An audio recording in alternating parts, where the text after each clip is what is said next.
It was an ordinary Saturday morning when Karen, the self-proclaimed queen of our apartment complex, decided to make my life a living hell. I had just finished my morning workout and was grabbing my coffee when I heard a loud knock on my door.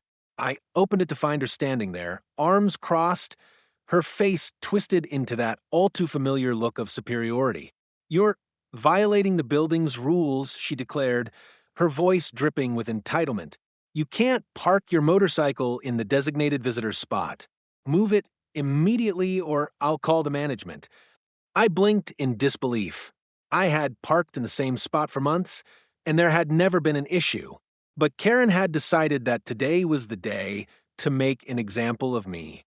"Karen, there's no problem. It's a visitor spot, and I haven't had any complaints. Please just let it go." But Karen wasn't having it. "If you don't move it, I'll call the cops." I was stunned. What kind of person calls the cops over something so trivial? But I had had enough. I wasn't about to let her bully me in my own building. "Go ahead, call them. But I'm not moving my bike." It was then that things took a dark turn. True to her word, Karen picked up her phone and dialed the authorities, her voice quivering with self-righteous indignation. She told them I was trespassing and causing a disturbance in the building, even though all I was doing was minding my own business. A few minutes later, two police officers arrived.